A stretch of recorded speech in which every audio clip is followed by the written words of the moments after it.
Dan kalau Allah sudah menolak, nanti kita minta apa aja nggak akan dikabulkan oleh Allah Subhanahu Wa Taala. Ya Allah, kurang apa lagi?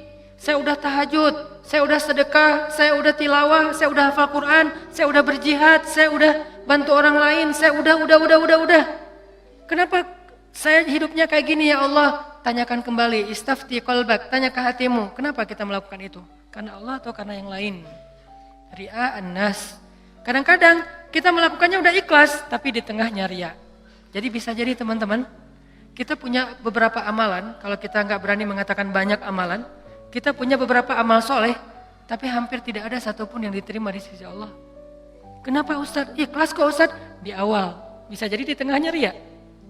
Enggak, di tengah saya tetap ikhlas, bisa jadi di akhirnya riya. Enggak, di akhirnya masih ikhlas, bisa jadi barusan aja riya.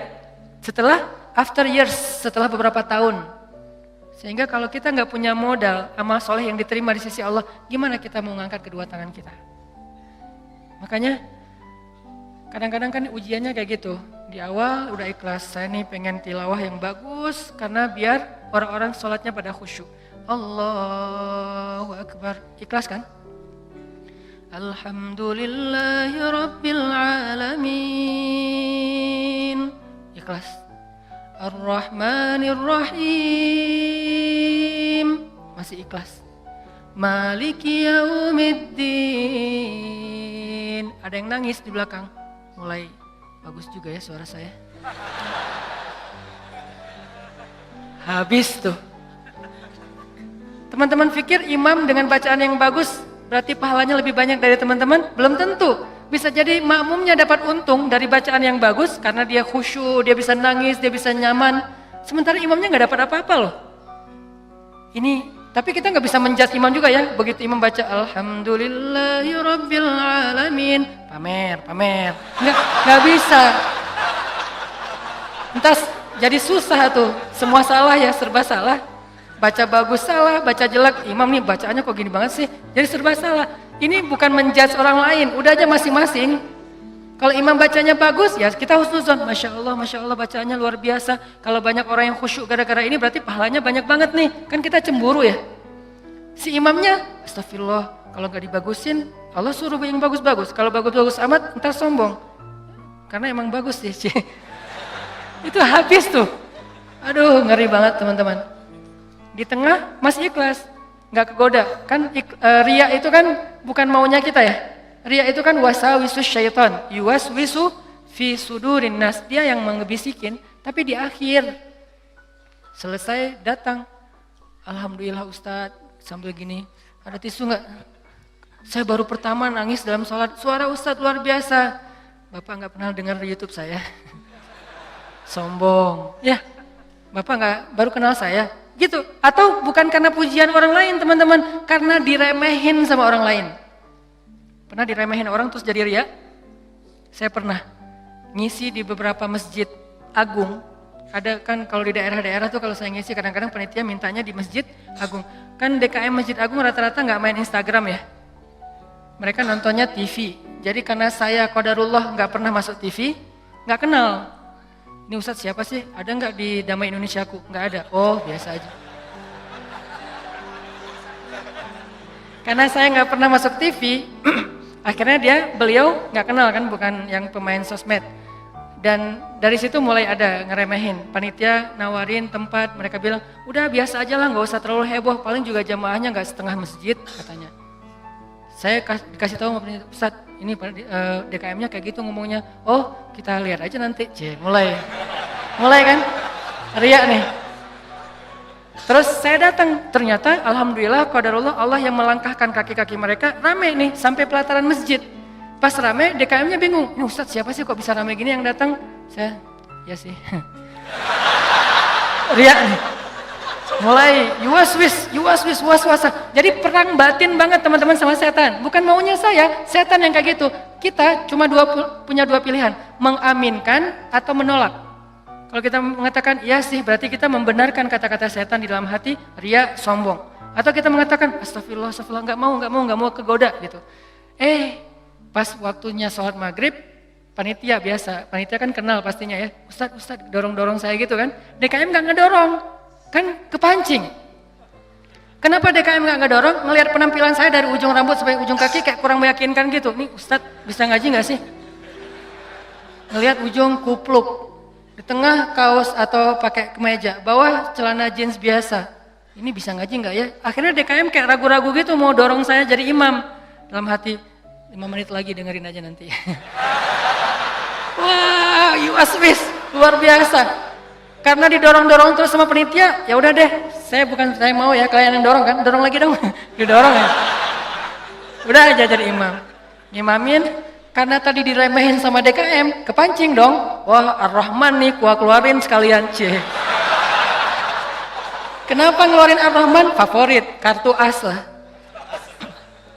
Kan DKM-nya kayak ragu-ragu gitu. Sampai saya bilang, soft dirapatkan, diluruskan, saya nggak mau pakai bahasa Arab. Walaupun nggak bisa.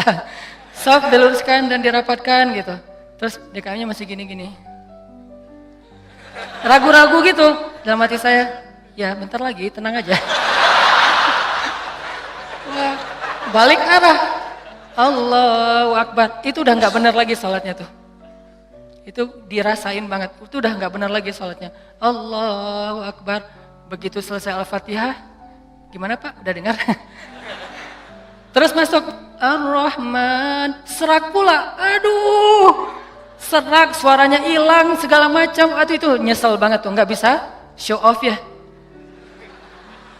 Kalau pas lagi dapat mic-nya bagus, sampai menggemanya tuh sekilo gitu ya. Itu kan enak banget ya.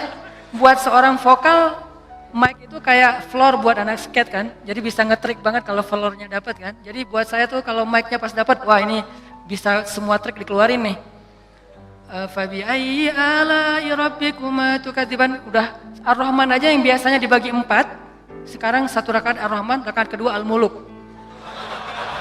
Kenapa? Biar sekalian didengerin. Nih Ar-Rahman ya, gini cara bacanya. Aduh, habis. Selesai sholat, kan balik arah gitu kan, mau zikir kan, balik arah. Balik arah bukan pura-pura zikir sih, sambil zikir ngelihat ke arah si bapak. Kira-kira gimana ekspresinya sekarang? Itu teman-teman berat. Kadang-kadang bukan karena kita pengen dipuji orang, tapi kita nggak rela diremehin orang, itu yang bikin kita riak kan? Bukan karena kita pengen dielu-elukan, dipuji, dapat banyak like, dipuja-puja, bukan itu. Itu kita masih kadang-kadang bisa ngerem. Tapi kita nggak sanggup bertahan, nggak bisa sabar kalau diremehin orang. Akhirnya kita bocorin juga kebaikan kita. Habis.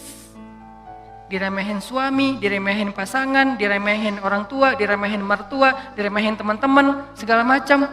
Diremehin tetangga. Kita bukan pengen dipuji dan dipuja oleh orang lain. Tapi kita nggak tahan kalau diremehin. Keluar juga tuh. Siapa yang selama ini yang melakukan ini? Siapa yang bantu kamu? Siapa? Keluar semua. Satu persatu yang kita sebutkan, satu persatu berguguran dan tidak ada nilainya di mata Allah SWT. Sabarkah kita ketika diremehkan oleh orang lain untuk tetap menjaga rahasia amal kita antara kita berdua aja dengan Allah? Itulah ujian ikhlas. Bisa nggak kita jaga? Nggak mau kita bocorin rahasia kita berdua sama Allah. Begitu kita bocorin, sedih banget tuh. Udah langsung tidak ada lagi nilainya di mata Allah.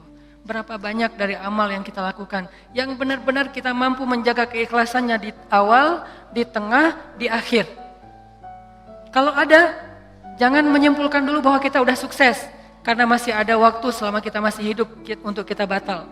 Mungkin nggak batal di akhir, tapi batalnya setelah beberapa tahun. Ada teman kita datang nanya-nanya ke kita tentang, ngafal Quran itu susah banget ya. Kenapa? Aku tuh ngafal 1 juz aja, juz 30 gak beres-beres. Oh, ya sebetulnya gampang sih kalau udah tahu triknya, mulai nih.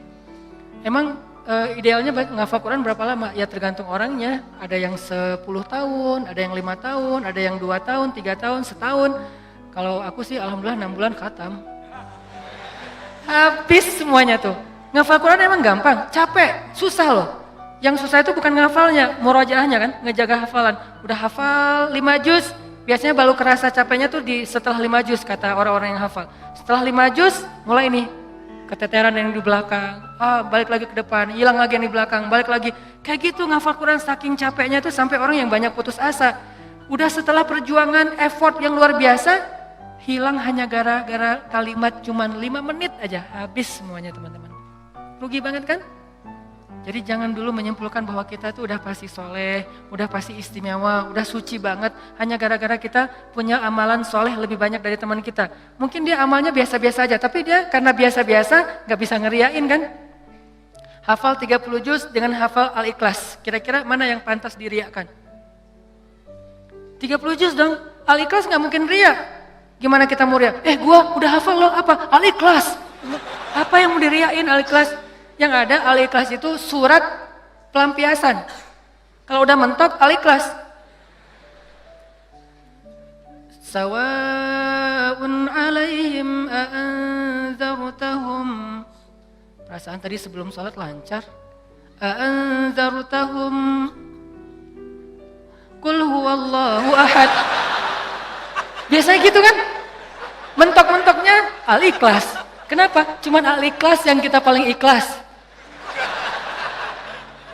Kenapa tadi kok bacanya yang susah-susah? Pengen dong sesekali orang tahu kalau hafalan saya udah nambah kan gitu ya. Pengen dong orang tahu, kayak kadang-kadang kan kita suka pengen melakukan sesuatu yang orang lain gak bisa lakukan. Membaca surat yang orang lain gak hafal surat itu jarang. Kalau Al-Ikhlas, Al-Falaq, An-Nas, Al-Kafirun masih oke lah. Karena Al-Kafirun suratnya agak susah kan. Banyak orang yang terjebak, la abudu ma ta'budun wala antum abidun ma a'bud. Kapan selesainya nih? Mutar aja di situ Al-Kafirun teh. Kalau Al-Ikhlas kan jarang yang terjebak. Kalau Al-Ikhlas juga sampai salah. Ini nih ngeri banget nih. Jadi mungkin jangan ngeremehin dulu teman-teman. Ada teman kita yang hafalnya, kamu hafal surat apa? Enggak, cuma dikit dari At-Takatsur sampai An-Nas doang. Itu juga gara-gara modal sholat taraweh. Karena dia taraweh selalu dengar itu kan, di taraweh suka dengar ayat itu ya, akhirnya kehafal sendiri. Dia nggak pernah sombong, dia nggak pernah riak karena hafalannya sedikit. Kita yang 30 juz, segitu doang, kemana aja loh? Habis 30 juz. Jadi yang hebatnya itu bukan berapa banyak amalannya teman-teman, tapi seberapa kuat dia menjaga keikhlasannya di awal, di tengah, di akhir, dan setelah beberapa lama. Jadi jangan menyimpulkan dulu.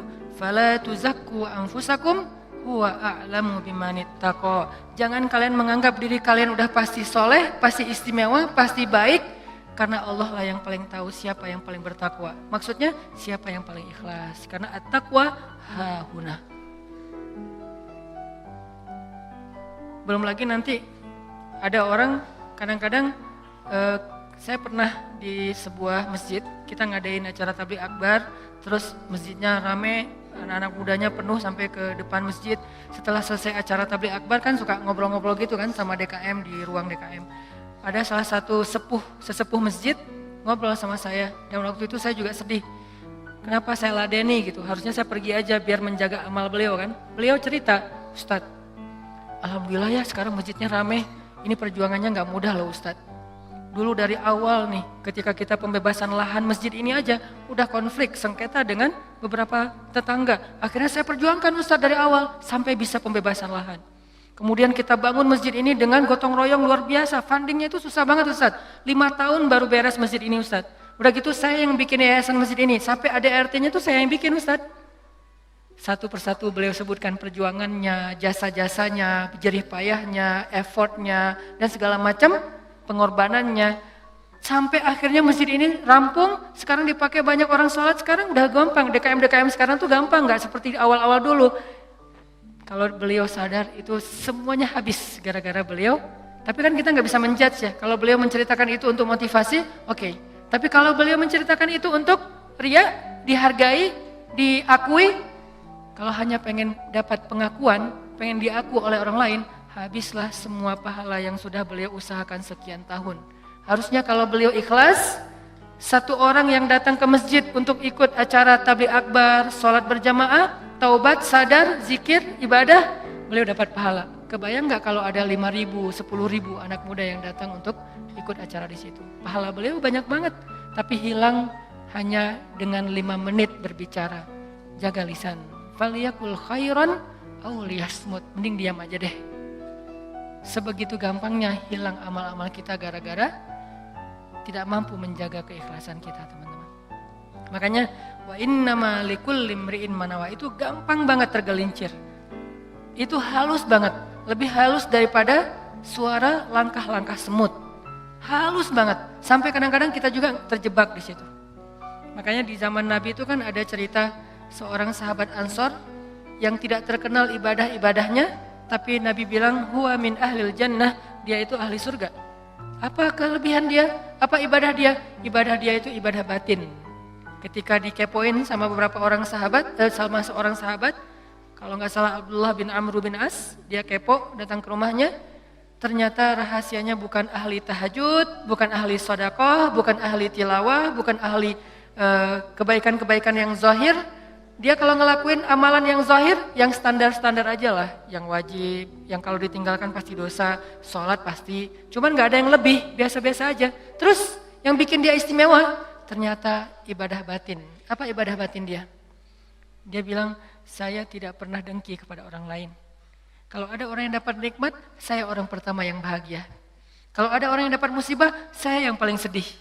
Kalau ada yang orang berbuat salah, saya langsung mendoakan dan memaafkan dia. Inilah ibadah batin dia, teman-teman. Makanya selain kita fokus memperbaiki ibadah zahir kita, sholat kita, cara takbir kita, cara semua ruku sujud kita, perbaiki juga ibadah batin kita. Karena kalau sampai ini rusak, yang lain sempurna, batal. Tapi kalau ini benar, yang lain cacat-cacat dikit, karena kita mungkin punya kekurangan, Allah yang akan perbaiki. Jadi ini teman-teman, tentang pentingnya belajar ikhlas. Dan ikhlas ini termasuk salah satu di antara ibadah juga. Jadi sekedar ikhlas saja itu udah ibadah. Sekedar niat aja itu udah ibadah.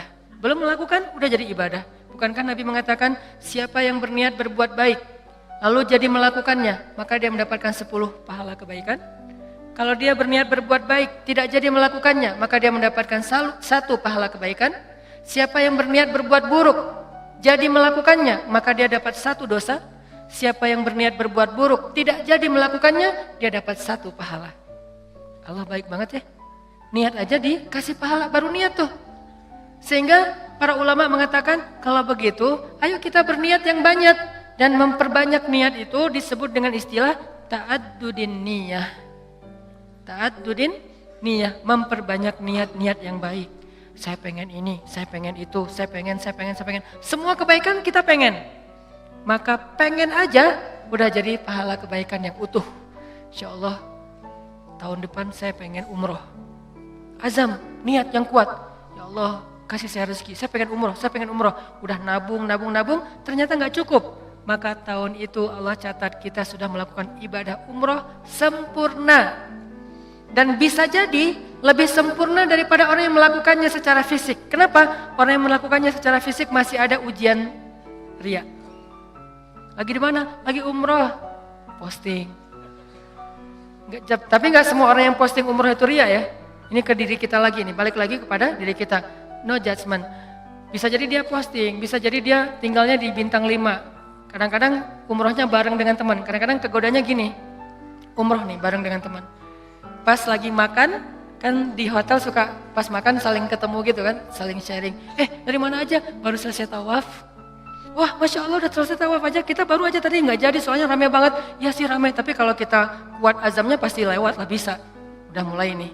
Udah berapa kali hari ini? Alhamdulillah baru 7 kali. 7 kali, gara-gara kita ucapin. Niat mengucapkannya itu nggak ada riya teman-teman. Niat mengucapkan itu keceplosan aja pengen ngomong gitu. Alhamdulillah udah 7 kali.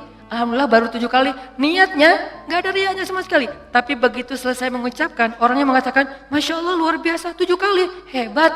Langsung datang setan, yuwaswis. Ya sih, mungkin di rombongan ini saya yang paling banyak rekor tawafnya. Atau kadang-kadang cium hajar aswad. Itu kan sesuatu banget ya, buat jamaah umroh dari Indonesia kan sesuatu banget. Jadi bisa dibilang cium hajar aswad itu kayak poin. Siapa yang paling sering cium hajar aswad, jadi kayak saling share lagi makan. Udah cium hajar aswad? Udah? Belum?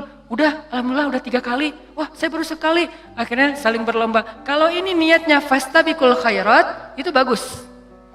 Tapi gara-gara fastabiqul khairat, kalau sampai terjebak kepada riya, sombong, maka habis.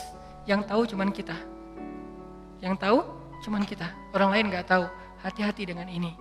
Tapi orang yang tadi menabung pengen umroh, terus gak cukup duitnya, lalu gak jadi umroh, bisa jadi dia mendapatkan pahala umroh lebih utuh daripada orang yang melakukannya secara fisik. Maka jangan kikir dalam berniat baik. Berniat baik yang banyak. Ketika kita keluar rumah, ya Allah hari ini mudah-mudahan saya bisa bantu orang di jalan. Mudah-mudahan saya bisa silaturahim dengan teman lama atau dengan keluarga. Mudah-mudahan saya bisa mendapatkan ilmu. Mudah-mudahan saya bisa membantu orang dari kesusahan.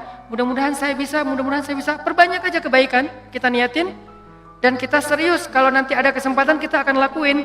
Begitu kita keluar rumah, Allah sudah mencatat kita seperti melakukan sebanyak kebaikan yang kita niatkan. Jadi niat aja ibadah. Wa innama likulli imri'in ma nawah. Seseorang mendapatkan pahala sesuai dengan apa yang dia niatkan. Niat aja udah ibadah. Apalagi kalau kita kerjakan. Sampai ulama mengatakan, kalau saya mendengar seseorang mengetuk pintu rumah saya, maka saya tidak akan membuka pintu rumah itu sampai saya memiliki 10 niat baik. Jadi kalau mau buka pintu rumah, beliau berdiri di belakang pintu, ya Allah, kalau ini adalah orang miskin, saya berniat akan kasih dia sedekah 1. Kalau ini adalah seorang saudara yang sudah terputus silaturahim selama ini, saya akan sambung silaturahim 2. Kalau ini adalah seorang ulama, saya akan minta nasihat dari beliau dan ilmu 3. Kalau ini adalah seorang murid, saya akan kasih dia nasihat dan ilmu 4. Kalau ini adalah seorang yang berhutang, saya akan bayarkan hutangnya 5. Terus sampai 10 niat baik baru dibuka pintunya. Ternyata yang datang cuma 1 orang dengan 1 hajat, maka beliau mendapatkan pahala 10 hajat, 10 kebaikan. Ini hebatnya niat, ta'addudin niyah. Sehingga yuk kita berniat sebanyak mungkin berbuat baik. Saya akan gini, saya akan gini, saya akan gini. Salah satunya untuk akhirat kita, kalau saya pribadi berniat, ya Allah saya pengen banget nanti sebelum meninggal, kalau bisa udah khatam 30 juz. Dari dulu diusahain belum beres-beres. Naik dikit, turun banyak. Naik dikit, turun banyak. Kenapa? Mungkin banyak dosa, bisa dosa lisan, bisa dosa mata. Bukankah dosa itu bisa menghilangkan hafalan ayat Al-Quran? Dan kata Nabi, Al-Quran itu gampang hilangnya, lebih gampang daripada hilangnya onta yang liar. Cepat banget hilangnya. Enggak Ustadz, saya udah banyak dosa tapi enggak hilang-hilang.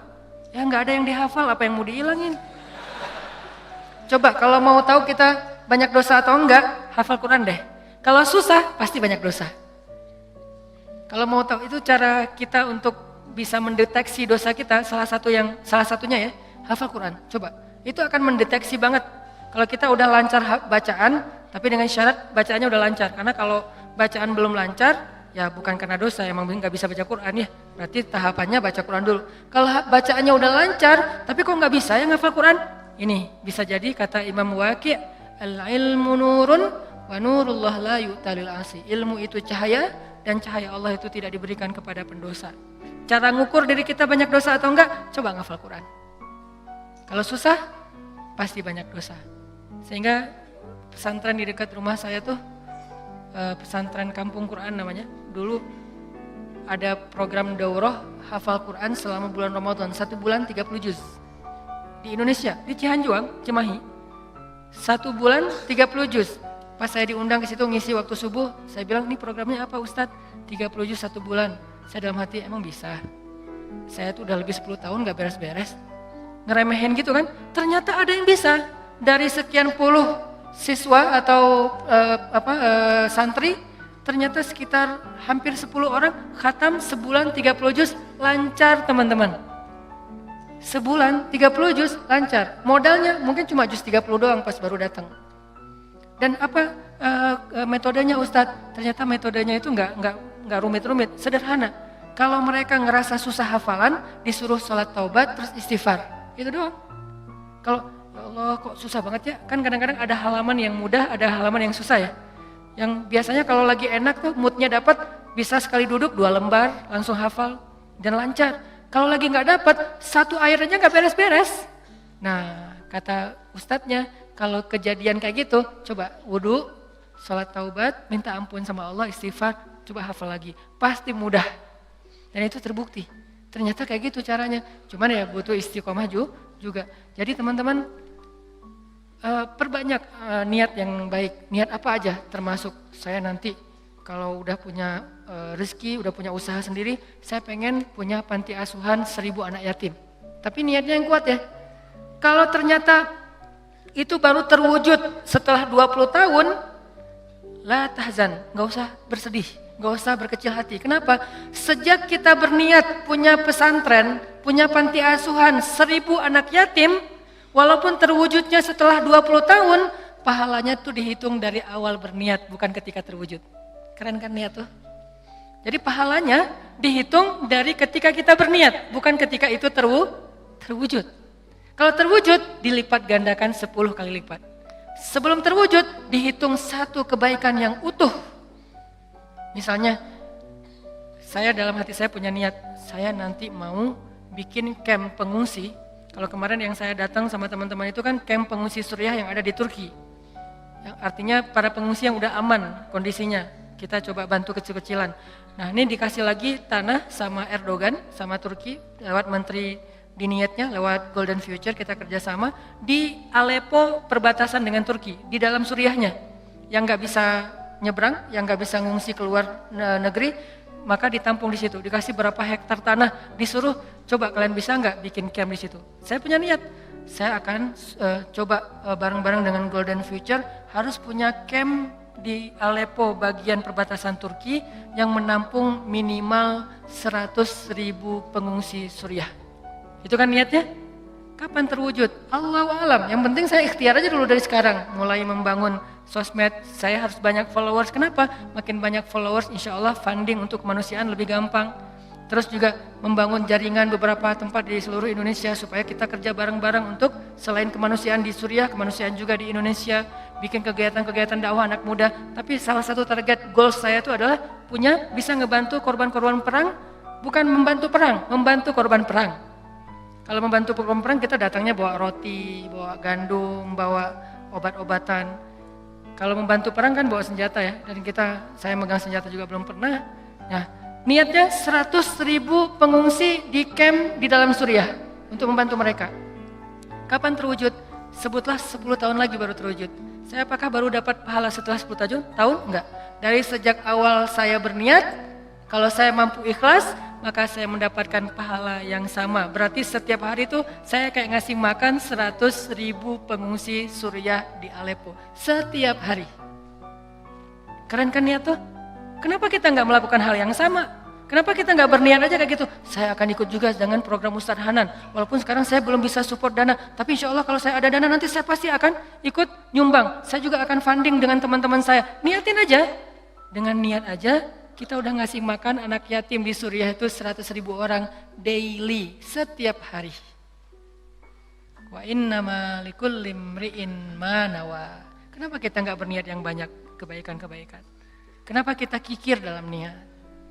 Belum lagi nanti kita niatkan yang lain-lain. Saya punya niat misalnya pengen banget dengan kita mendakwahi anak-anak muda, dengan kita bikin sebuah gerakan anak muda, suatu saat dari mereka lahir seorang pemimpin yang saya sering ulang-ulang, yang hafiz Al-Quran, yang takut kepada Allah, yang imamin kita sholat di Masjid Istiqlal, dan yang muazzinnya adalah wakil presiden, yang imamnya presiden. Kalau itu terwujud, lalu makmumnya seluruh Indonesia, itu kan keren banget ya. Kalau belum terwujud, saya tetap dapat pahala niat itu kalau masih ikhlas. Berniatlah sebanyak mungkin. Berniatlah seluas mungkin. Jangan tanggung. Enggak kalau 100.000 kegedean, udah aja 10 orang. Kenapa tanggung-tanggung? Memangnya buat kita rugi kalau kita niat 100.000 orang kita kasih makan? Udah aja niat. Tapi nggak mungkin tercapai. Siapa bilang nggak mungkin? Banyak hal yang sekarang saya alamin secara pribadi dan bersama teman-teman di Pemuda Hijrah, itu kejutan loh dari Allah. Dulu mungkin kita anggap itu mimpi. Mimpi bisa pergi ke camp Suriah yang ada di Turki. Mimpi bisa dakwah ke anak-anak, teman-teman anak-anak muda bisa bareng-bareng. Mimpi bisa ini, bisa itu segala macam. Itu kayak mimpi. Tapi Allah wujudkan. Kenapa? Intasdukillah yasdukka. Kalau kamu jujur kepada Allah, Allah juga akan jujur kepada kamu. Ya Bani Israil azkuru ni'mati allati an'amtu alaikum wa awfu bi'ahdi ufi bi'ahdikum. Tunaikanlah janji kalian kepada aku, aku tunaikan janji aku kepada kalian. In tasdukillah yasdukka. Jujurlah kepada Allah, Allah jujur kepada kalian. Ihfazillah yahfazka. Jaga Allah, Allah jaga kalian. Fadhkuruni adzkurkum. Ingat aku ingat kalian. Selalu kayak gitu, kaidahnya sama. Walaupun redaksinya berubah-ubah.